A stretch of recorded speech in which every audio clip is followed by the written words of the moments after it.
Historic Capitals of America series.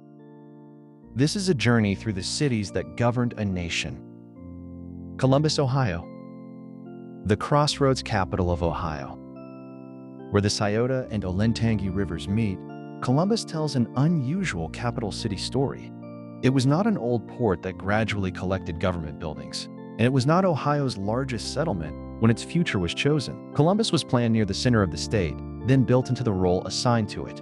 Rivers, roads, rails, education, manufacturing, preservation, and expansion turned a surveyed grid into a major Midwestern city. The State House remains its best-known landmark. But the deeper story is how many different routes kept meeting here. The setting came first. Central Ohio lies within a broad, fertile plain shaped by water and glacial forces. Long before Columbus appeared on a map, the Scioto Valley contained extensive earthworks, mounds, and ceremonial landscapes. Those surviving forms demonstrate that the region had been important for centuries. For this chapter, that earliest period is best shown through the rivers, terrain, archaeological sites, and regional maps, without reconstructed human figures. The geography explains the later city. The rivers provided direction, the valley offered productive ground, and central location eventually became Columbus's greatest advantage. The first lasting town in the area was Franklinton. Surveyor Lucas Sullivan laid it out in 1797 on the west bank of the Scioto, just below the river confluence. Its low ground made flooding a recurring danger, yet its position attracted settlers, trade, and county business. Franklinton proved that a community could take root here. 15 years later, when Ohio sought a permanent capital, higher land across the river offered a safer and more commanding site while remaining close to the established settlement.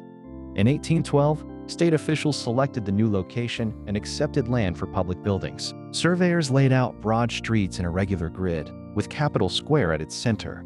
The name Columbus was chosen for the new town, although the explorer had no direct connection to the site.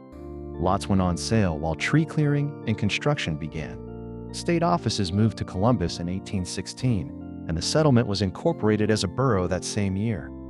From the beginning, hotels, printing shops, stores, workshops, and homes grew around the regular arrival of officials and visitors. Transportation changed the capital from an administrative town into a commercial crossroads. A feeder canal linked Columbus to the Ohio and Erie Canal system, while the National Road reached the city in 1833. Broad Street became part of a major east-west corridor carrying stagecoaches, wagons, livestock, mail, merchandise, and travelers.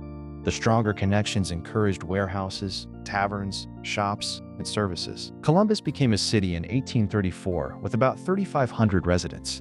Its central position was no longer simply an idea on a state map. It was becoming a practical advantage for moving people and goods. Capitol Square soon required a larger public building. Construction of the present Ohio Statehouse began in 1839, but pauses in funding and changes in design stretched the work across 22 years. The building opened for legislative use in 1857 and was completed in 1861. Its Greek Revival form is broad, balanced, and unusually restrained.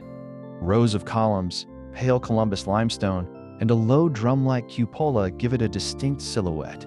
Unlike many American capitals, it does not rely on a soaring dome. Its power comes from proportion, solidity, and its commanding position at the center of the street grid. Railroads arrived in the 1850s and accelerated another transformation.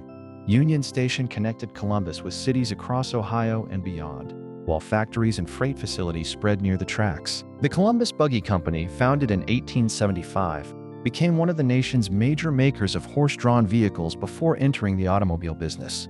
Jeffrey Manufacturing grew into an important producer of mining and industrial equipment. Around these businesses, brick neighborhoods, markets, churches, schools, workshops, and breweries gave the capital a texture far beyond Capitol Square.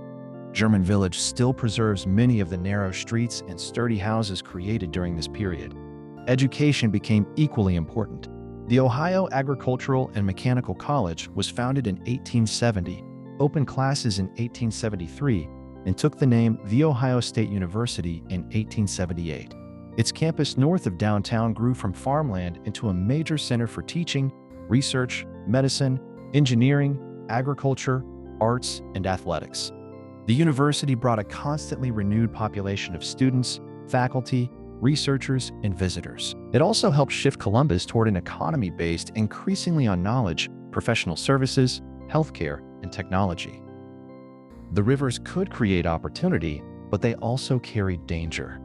In March 1913, extraordinary rainfall sent floodwater across low-lying areas, striking Franklinton especially hard and disrupting bridges, utilities, transportation, and homes. The disaster changed how Columbus thought about water control. New reservoirs and dams expanded the city's water system, and later flood protection projects reduced risks along the west side. The completed Franklinton flood wall became one of the most visible results of that long response. What had once been accepted as a recurring hazard gradually became a major engineering challenge. During the 20th century, Columbus expanded outward through new neighborhoods, highways, offices, retail centers, and public institutions. The 1927 LeVeque Tower gave downtown a dramatic vertical landmark, while the State House continued to anchor the older street plan. Later, residents began protecting places that modernization might have erased. German village preservation efforts started in 1960 and became a nationally recognized example of neighborhood restoration. Historic theaters, distinctive commercial blocks, and surviving architectural details gained new value because they kept the city's earlier scale visible. Columbus continued to reinvent its public spaces.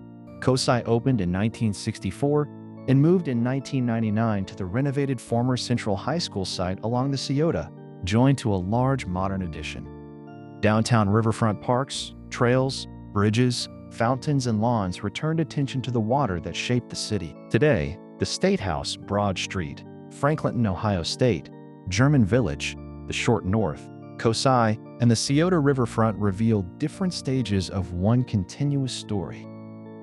They show a planned capital becoming a transportation center, an industrial city, a university city, and a modern regional hub. The 2020 census counted 905,748 Columbus residents. Yet the city's scale is easiest to understand through its enduring layout. Two rivers, a central square, major roads, old neighborhoods, campus corridors, and a skyline that grew around them. Columbus belongs in historic capitals of America because its history remains readable from the ground up. The middle of Ohio became a meeting place, and each generation added another route into the city. Thank you for watching, with a special thank you to current subscribers. Please like and subscribe to Roads Through History. If you would like to hear your city featured, tell us in the comments.